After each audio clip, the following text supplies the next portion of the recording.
My dad, Patrick Francis Bunett, better known as Paddy, or Pat when he was feeling posh, was born on the 13th of November 1946 in North Cumberland Street in Dublin and was raised around the corner in Dooney. Dad was the eldest boy in a family of 6 children and was kept company by his big sisters, Peggy and Eva, as well as his little brothers and sister, Danny, Billy and Marion. Many a day was passed playing cowboys and Injuns, as Dad would say, as well as robbing the odd apple from the local orchards. I hear that was the norm back then, but sorry to anyone watching that may have been innocently targeted. As a typical teenager of the 1960s, Dad rocked a Beatles bowl cut and a teddy suit as soon as he could, much to my grandparents' horror. He was always a man of great style. Despite moving from here in his late teens to the countryside of Raheny, he always called Dooney home. Dad moved to London as a young adult with Lucy to work on the buses, and this was where his first daughter, Shirley, was born. He always talked so fondly of his days here.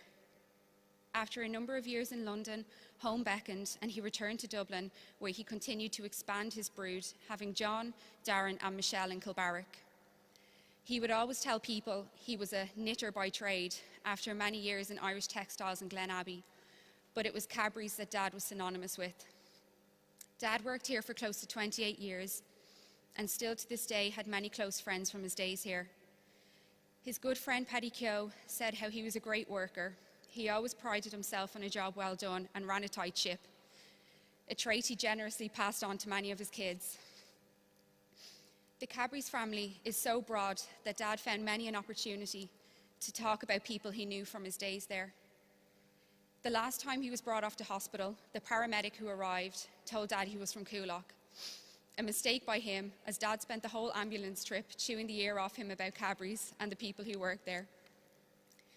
The last thing Dad expected was a further expansion to his family when he had twin girls with my mum Mary at 46. Myself and Kimberly kept him on his toes, but always ensured he stayed young at heart.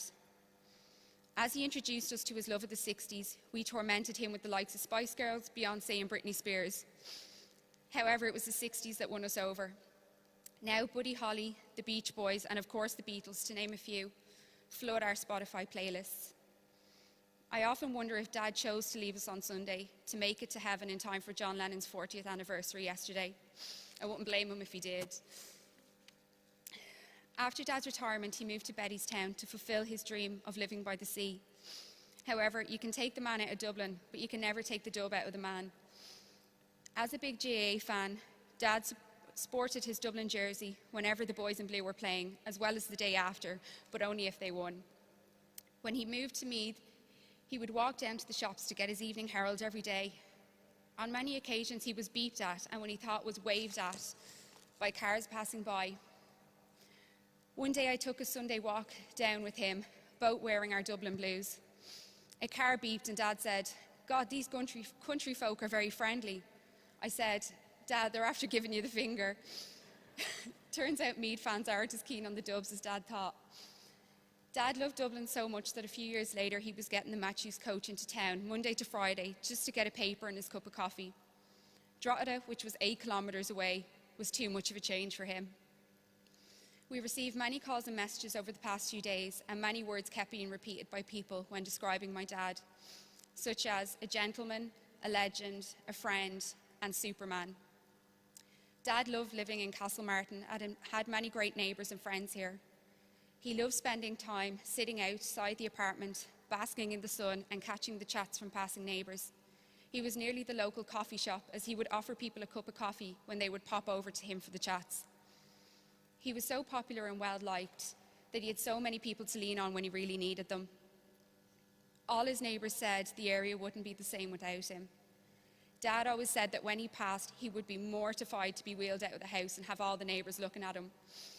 On Sunday night, when the undertakers brought him out the front door, the electricity in the area blew, leaving the estate pitch black. Now, if that isn't divine intervention, I don't know what else is. He gave us a great laugh in a time of tremendous sadness. If you were ever up in Dad's in his house, you would have known how much he loved his gadgets. He had me driven mad all day talking to Alexa and getting her to play his favourite BBC Radio 2. He told me that one day he turned on his robot Hoover, as you do, and continued to do his cryptic crossword. After a few minutes, he realised he hadn't seen the Hoover in some time. He got up to investigate, and as he did, it appeared behind him and almost knocked him over. What was bought to help him around the house was almost the finishing of him. Dad also loved his 48-inch Ultra HD flat screen TV. Only problem was when he bought it, he didn't check how big the lovely oak TV stand was. So what did he do? Relied on his average DIY skills, of course, and put a piece of wood over the top of the cabinet and drilled it together. It stuck out like a sore thumb, but Dad was only chuffed with himself. Dad was diagnosed with prostate cancer in August 2010. It came as a massive shock to us all. He was so fit and healthy. A lot of people would bury their heads in their hands and think the worst, but for Dad, this was an awakening. It made him think of how short life can be. Dad said that having cancer taught him how to smile, because never again would he worry about what people thought or about how he looked. He was going to enjoy the time he had no matter what. Dad was such a positive person, and the palliative team said that his attitude was what got him so far. Never did he complain, so much so that I would bring him to the doctors or get a palliative nurse to visit him, and he would put on his best face and tell them how great he was, making an absolute liar out of me. He would go to his appointments unfazed by what news might be coming. One day we met a couple new to the oncology waiting room. Dad, as per usual, struck up a conversation, but this time not about Cadbury's. The man asked Dad what his illness was. Dad told him he had stage 4 prostate cancer and was diagnosed at this stage 9 years previous. The man said, "I'm so sorry to hear you're stage 4. Dad said, "Oh no, I'm 9 years diagnosed and 9 years living." Dad wanted to make sure that that was the point that was focused on.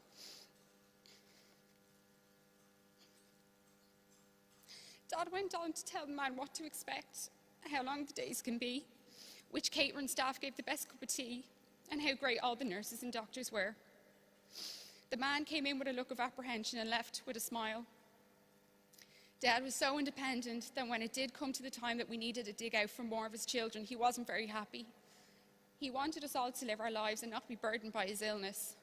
Although he was used to me knocking about the place, the thorn in his side, I thought it might take him a while to get used to the rest of the clan. However, in no time he was having vegan lunches with my brother Darren, Friday night treats with my brother John, and an African stew speciality with my twin sister Kim. He loved having his visits from his grandchildren, and he always had a well-stocked treats cabinet, which he was prone to dipping into himself. Family was everything to Dad, and he wanted for us to be okay.